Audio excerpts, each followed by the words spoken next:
हम में से अधिकांश को पता ही नहीं है कि वास्तव में हमारे सिर के अंदर क्या चल रहा है। फिर भी ब्रेन वैज्ञानिकों ने उन डिटेल्स का खुलासा किया है जो कि हर व्यवसायी, नेता, माता पिता और शिक्षक को पता होना चाहिए। जैसे कि आपके मस्तिष्क को सबसे अच्छा काम करने के लिए शारीरिक गतिविधि की आवश्यकता। हम कैसे सीखते हैं? नींद और तनाव वास्तव में हमारे दिमाग को क्या करते हैं? मल्टीटास्किंग एक मिथ क्यों है?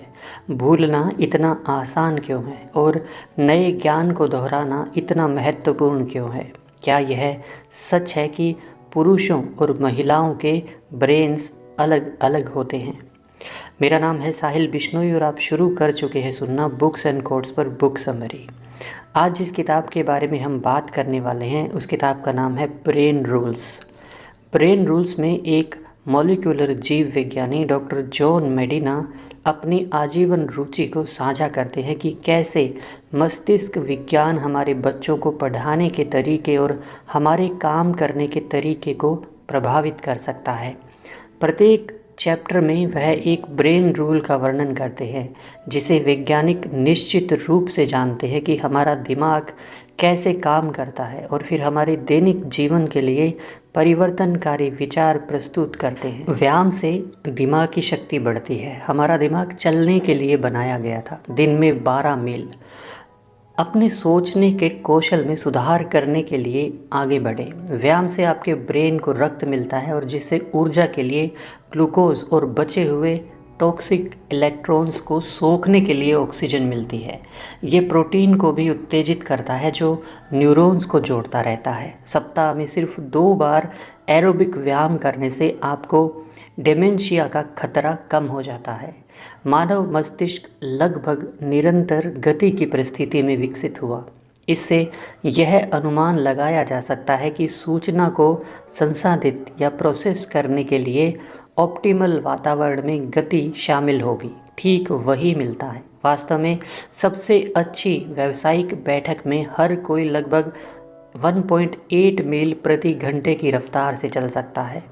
शोधकर्ताओं ने 2 बुजुर्ग आबादी का अध्ययन किया जिन्होंने अलग अलग लाइफस्टाइल का नेतृत्व किया। एक पैसिव और एक एक्टिव कॉग्निटिव स्कोर गहराई से प्रभावित थे। तो शोधकर्ताओं ने पूछा, यदि पैसिव आबादी सक्रिय हो जाती है तो क्या कॉग्निटिव स्कोर बढ़ जाएगा? हाँ, ये पता चला है। अगर व्यायाम एरोबिक है, 4 महीनों में कार्यकारी कार्यों में काफ़ी सुधार हुआ। लंबे समय तक और मेमोरी स्कोर में भी सुधार होता है। व्यायाम 2 कारणों से कॉग्निशन में सुधार करता है। पहला, एक्सरसाइज से दिमाग में ऑक्सीजन का प्रवाह बढ़ता है जिससे ब्रेन बाउंड फ्री रेडिकल्स कम होते हैं। पिछले कुछ दशकों के सबसे दिलचस्प निष्कर्षों में से एक यह है कि ऑक्सीजन में वृद्धि हमेशा मानसिक तेज में वृद्धि के साथ होती है। दूसरा है, व्यायाम सीधे मस्तिष्क के मॉलिक्यूलर मशीनरी पर ही कार्य करता है। यह न्यूरॉन्स के निर्माण, अस्तित्व और क्षति और तनाव के प्रतिरोध को बढ़ाता है। मानव मस्तिष्क भी विकसित हुआ है। हमारे सिर में एक दिमाग नहीं है, हमारे पास 3 है। हमने सांस लेने के लिए छिपकली ब्रेन के साथ शुरुआत की, फिर एक बिल्ली की तरह एक ब्रेन जोड़ा और फिर जेल ओ की पतली परत के साथ सबसे ऊपर जिसे कॉर्टेक्स, तीसरा और शक्तिशाली मानव मस्तिष्क कहा जाता है। जलवायु परिवर्तन के समय पेड़ों से नीचे उतरकर सवाना में आकर हमने परिवर्तन के अनुकूल होकर पृथ्वी को अपने कब्जे में ले लिया। सवाना पर चलने के लिए 4 पैरों से 2 तक जाने से एक जटिल मस्तिष्क विकसित करने के लिए ऊर्जा मुक्त हो जाती है। सिंबॉलिक तर्क, एक चीज़ को दूसरी चीज़ के रूप में देखने की क्षमता एक विशिष्ट मानवीय प्रतिभा है। यह एक दूसरे के इरादों और प्रेरणाओं को समझने की हमारी आवश्यकता से उत्पन्न हो सकता है जिससे हमें ग्रुप इंटेंशंस और मोटिवेशंस के भीतर कोऑर्डिनेट करने की इजाज़त मिलती है। दिमाग एक जीवित अंग है। यह एक अस्थिर बाहरी वातावरण में जीवित रहने से संबंधित समस्याओं को हल करने और लगभग निरंतर गति में ऐसा करने के लिए डिज़ाइन किया गया है। हम ग्रह पर सबसे मजबूत नहीं थे, लेकिन हमने सबसे मजबूत दिमाग विकसित किया जो हमारे अस्तित्व की कुंजी है। सबसे मजबूत दिमाग जीवित रहता है, सबसे मजबूत शरीर नहीं। समस्याओं को हल करने, गलतियों से सीखने और अन्य लोगों के साथ गठबंधन बनाने की हमारी क्षमता हमें जीवित रहने में मदद करती है। हमने अपने पड़ोसियों के साथ सहयोग करना और टीम्स बनाना सीखकर दुनिया को अपने कब्जे में ले लिया। एक दूसरे को समझने की हमारी क्षमता ही हमारा मुख्य अस्तित्व साधन है। रिश्तों ने हमें जंगल में जीवित रहने में मदद की और आज काम और स्कूल में जीवित रहने के लिए महत्वपूर्ण है। यदि कोई शिक्षक या बॉस के साथ सुरक्षित महसूस नहीं करता है तो वह अच्छा प्रदर्शन नहीं कर सकता। यदि कोई छात्र गलत समझा जाता है क्योंकि शिक्षक छात्र के सीखने के तरीके से जुड़ नहीं सकता है तो छात्र अलग थलग पढ़ सकता है। कक्षा और क्यूबिकल से बड़ा कोई दिमाग विरोधी वातावरण नहीं होता है। हर दिमाग को अलग तरह से बनाया गया है। आप जीवन में जो कुछ भी करते हैं और सीखते हैं वह फिजिकल रूप से बदल देता है कि आपका दिमाग कैसा दिखता है। यह सचमुच इसे फिर से बनाता है। मस्तिष्क के विभिन्न क्षेत्र अलग अलग लोगों में अलग अलग दरों पर विकसित होते हैं। किसी भी दो लोगों का दिमाग एक ही तरह से एक ही जगह पर एक जैसी जानकारी को स्टोर नहीं करता है। हमारे पास बुद्धिमान होने के कई तरीके हैं जिनमें से कई IQ टेस्ट में दिखाई नहीं देते हैं। हम सोचते थे कि बुद्धि की सिर्फ 7 श्रेणियां होती है, लेकिन खुफिया श्रेणियों की संख्या 7 अरब से भी अधिक होती है। मोटे तौर पर दुनिया की आबादी। किसी भी दो लोगों का दिमाग एक जैसा नहीं होता, यहाँ तक कि जुड़वा बच्चों का भी नहीं होता। हर छात्र का दिमाग, हर कर्मचारी का दिमाग, हर ग्राहक का दिमाग अलग तरह से बना हुआ होता है। आप या तो इसे स्वीकार कर सकते हैं या इसे अनदेखा कर सकते हैं। शिक्षा की वर्तमान प्रणाली उम्र के आधार पर ग्रेड स्ट्रक्चर्स होने से इसकी उपेक्षा करती है। अमेज़न जैसे व्यवसाय बड़े पैमाने पर मास कस्टमाइजेशन पर पकड़ बना रहे हैं। मस्तिष्क के क्षेत्र अलग अलग लोगों में अलग अलग दरों से विकसित होते हैं। स्कूल जाने वाले बच्चों का दिमाग उनके शरीर की तरह ही आसमानी रूप से विकसित होता है। हमारी स्कूल सिस्टम इस तथ्य की उपेक्षा करती है, इसे इग्नोर करती है कि प्रत्येक दिमाग को अलग तरह से बनाया गया है। हम गलत मानते हैं कि हर दिमाग एक जैसा होता है।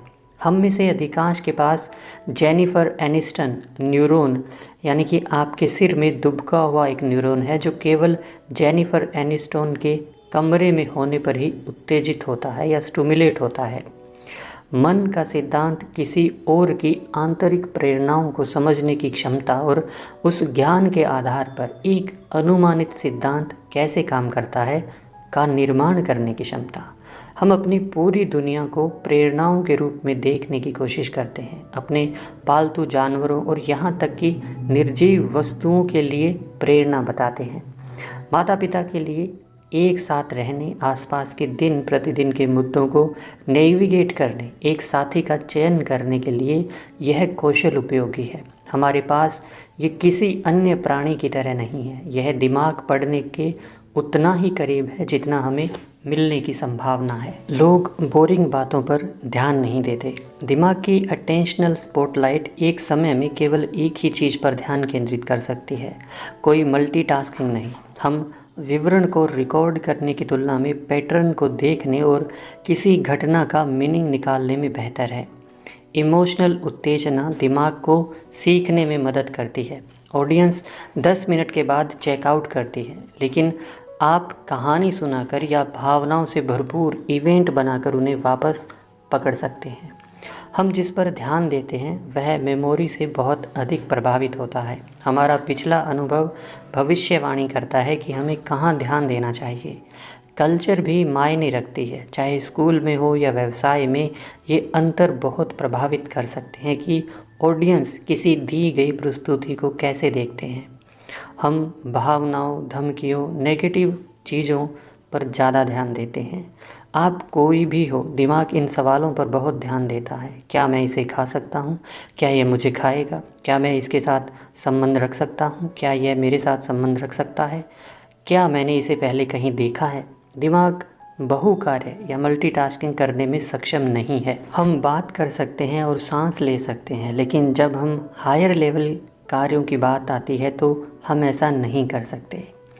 सेल फोन पर बात करते हुए गाड़ी चलाना शराब पीकर गाड़ी चलाने जैसा ही है। कार्यस्थल और स्कूल वास्तव में इस प्रकार के मल्टीटास्किंग को प्रोत्साहित करते हैं। किसी भी कार्यालय में चले, आप देखेंगे कि लोग ईमेल भेज रहे हैं, अपने फ़ोन का जवाब दे रहे हैं, इंस्टेंट मैसेजिंग सेवा और माई स्पेस पर सभी एक ही समय में।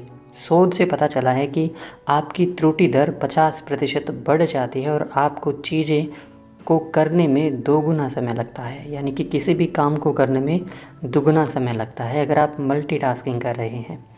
जब आप हमेशा ऑनलाइन होते हैं तो आप हमेशा विचलित होते हैं, डिस्ट्रैक्टेड होते हैं। तो हमेशा ऑनलाइन ऑर्गेनाइजेशन हमेशा अनप्रोडक्टिव ऑर्गेनाइजेशन होता है। यदि कोई शिक्षक किसी छात्र की रुचि को नहीं पकड़ सकता है तो ज्ञान दिमाग के डेटाबेस में ठीक तरीके से इनकोड नहीं किया जा सकेगा। जंगली जानवरों में दिमाग घरेलू जानवरों की तुलना में 15 से 30% बड़ा होता है। ठंडी कठोर दुनिया ने जंगली जानवरों को लगातार सीखने के लिए मजबूर किया है। मनुष्यों के साथ भी ऐसा ही है। आप जितनी अधिक एक्टिविटी करेंगे, यह उतना ही बड़ा और जटिल हो सकता है। दिमाग मल्टीटास्क नहीं कर सकता, यह एक मिथ है। दिमाग सीक्वेंशियल रूप से कामों पर ध्यान केंद्रित करता है, एक बार में एक। स्विचिंग में समय लगता है। दिमाग में कई प्रकार के मेमोरी सिस्टम होते हैं। एक प्रकार प्रोसेसिंग के 4 चरणों को फॉलो करता है: इनकोडिंग, स्टोरिंग, पुनर्प्राप्ति और भूल जाना। आपके दिमाग में आने वाली जानकारी तुरंत टुकड़ों में विभाजित हो जाती है, जिसे भंडारण के लिए विभिन्न दिमागी क्षेत्रों में भेजा जाता है। अधिकांश घटनाएं जो भविष्यवाणी या प्रेडिक्ट करती है कि क्या कुछ सीखा भी याद किया जाएगा, सीखने के पहले कुछ सेकंड में होता है। हम किसी मेमोरी को उसके आरंभिक क्षणों में जितना अधिक विस्तृत रूप से इनकोड करते हैं, वह उतनी ही मजबूत होती है। आप कुछ याद रखने की संभावनाओं में सुधार कर सकते हैं यदि आप उस वातावरण को पुनः उत्पन्न करते हैं जिसमें आप इसे पहले अपने दिमाग में डालते हैं। मानव दिमाग केवल 30 सेकंड से भी कम समय के लिए लगभग 7 जानकारी रख सकता है, यानी आपका दिमाग सिर्फ 7 डिजिट का फ़ोन नंबर ही संभाल सकता है। यदि आप 30 सेकंड को कुछ मिनट या 1-2 घंटे तक बढ़ाना चाहते हैं तो आपको लगातार अपने आप को जानकारी के लिए फिर से उजागर करना होगा। यादें इतनी अस्थिर होती है कि याद करने के लिए आपको दोहराना पड़ता है। अपनी मेमोरी को उसके प्रारंभिक क्षणों में विस्तृत रूप से इनकोड करके सुधारें। हम में से कई लोगों को नाम याद रखने में परेशानी होती है। अगर किसी पार्टी में आपको मैरी को याद करने में मदद की ज़रूरत है तो यह उसके बारे में आंतरिक रूप से अधिक जानकारी दोहराने में मदद करता है। मैरी ने नीले रंग की पोशाक पहनी है और मेरा पसंदीदा रंग नीला है। ये पहली बार में उल्टा लग सकता है, लेकिन यह अध्ययन के बाद पता चलता है कि ये आपकी मेमोरी में सुधार कर सकता है। सीखने के समय हम जितना अधिक विस्तृत रूप से जानकारी को इनकोड करते हैं, मेमोरी उतनी ही मजबूत होती है। जब इनकोडिंग विस्तृत और गहरी होती है तो जो मेमोरी बनती है वह उस समय की तुलना में बहुत अधिक मजबूत होती है जब पार्शियल और कर्सरी होती है। प्रारंभ में नई सूचनाओं को प्रोसेस करने के लिए उपयोग किए जाने वाले न्यूरल पथ स्थायी मार्ग पर जाते हैं, जिनका मस्तिष्क सूचना को स्टोर करने के लिए पुनः उपयोग करता है। जितना अधिक प्रोसेस्ड जानकारी के अर्थ पर ध्यान केंद्रित करता है, उतनी ही विस्तृत रूप से इनकोडिंग प्रोसेस होती है। जब आप किसी जानकारी को अपने मस्तिष्क की मेमोरी में डालने का प्रयास कर रहे हों तो सुनिश्चित करें कि आप उस जानकारी का ठीक ठीक अर्थ समझते हैं। अगर आप किसी और के दिमाग में जानकारी डालने की कोशिश कर रहे हैं तो सुनिश्चित करें कि वे इसका मतलब समझते हैं। रटकर याद करने की कोशिश ना करें और प्रार्थना करें कि अर्थ स्वयं प्रकट हो जाएगा। सीखना सबसे अच्छा तब होता है जब नई जानकारी को धीरे धीरे मेमोरी में शामिल किया जाता है, ना कि एक ही बार में पूरी तरह से जाम कर दिया जाता है। समय की अवधि बीत जाने के बाद सूचना को दोहराया जाना चाहिए। यदि सूचना को अलग अलग समय अंतराल में बार बार प्रोसेस किया जाता है तो शिक्षक और छात्र न्यूरॉन के बीच संबंध बदलना शुरू हो जाता है। इसलिए शिक्षक से छोटे इनपुट को छात्र से अधिक मजबूत आउटपुट्स प्राप्त करने की आवश्यकता होती है। भूलना हमें घटनाओं को प्राथमिकता देने की अनुमति देता है। हमारे अस्तित्व के लिए अप्रासंगिक घटनाएं बेकार संज्ञानात्मक स्थान ले लेंगी यदि हम उन्हें वही प्राथमिकता देते हैं जो हमारे अस्तित्व के लिए महत्वपूर्ण घटनाओं के रूप में है, तो हम यह नहीं कर पाते हैं। ज़्यादातर यादें मिनट्स में गायब हो जाती है, लेकिन जो नाजुक दौर से बच जाती है वे समय के साथ मजबूत होती जाती है। लंबी अवधि की यादें हिप्पोकैम्पस और कॉर्टेक्स के बीच दो तरफा बातचीत में बनती है, जब तक कि हिप्पोकैम्पस कनेक्शन को तोड़ नहीं देता और मेमोरी कॉर्टेक्स में तय हो जाती है, जिसमें सालों लग सकते हैं। हमारा दिमाग हमें वास्तविकता का केवल एक अनुमानित दृष्टिकोण देता है, क्योंकि वे अतीत की यादों के साथ नए ज्ञान को मिलाते हैं और उन्हें एक साथ स्टोर करते हैं। दीर्घकालिक स्मृति को अधिक विश्वसनीय बनाने का तरीका यह है कि नई जानकारी को धीरे धीरे शामिल किया जाए और इसे समय अंतराल में दोहराया जाए। एक स्मृति को मजबूत करने में वर्षों लग सकते हैं, मिनट, घंटे या दिन नहीं बल्कि साल। अच्छी नींद लें और अच्छा सोचें। दिमागी सेल्स और केमिकल्स के बीच तनाव की स्थिति में जो है आपको सोने की कोशिश करते हैं और सेल्स और केमिकल्स के बीच जो आपको जगाए रखने की कोशिश करते हैं। आप सो रहे होते हैं तो आपके मस्तिष्क के न्यूरॉन्स जोरदार रिदमिकल गतिविधि दिखाते हैं। शायद उस दिन आपने जो सीखा उसे फिर से रिप्ले करना। लोग अलग अलग होते हैं कि उन्हें कितनी नींद की आवश्यकता होती है और जब वे इसे प्राप्त करना पसंद करते हैं, लेकिन दोपहर की झपकी के लिए बायोलॉजिकल ड्राइव सार्वभौमिक है। नींद की कमी से ध्यान, कार्यशील स्मृति, मूड, स्किल्स, लॉजिकल रीजनिंग और यहाँ तक कि मोटर निपुणता भी प्रभावित होती है। जब हम सो रहे होते हैं तो दिमाग बिल्कुल भी आराम नहीं कर रहा होता है। यह लगभग अविश्वसनीय रूप से सक्रिय है। यह संभव है कि हमें सोने की आवश्यकता इसलिए है ताकि हम सीख सकें। नींद महत्वपूर्ण होनी चाहिए क्योंकि हम अपने जीवन का तीसरा भाग इसे करने में व्यतीत करते हैं। झपकी लेना सामान्य है। कभी दोपहर में थकान महसूस होती है।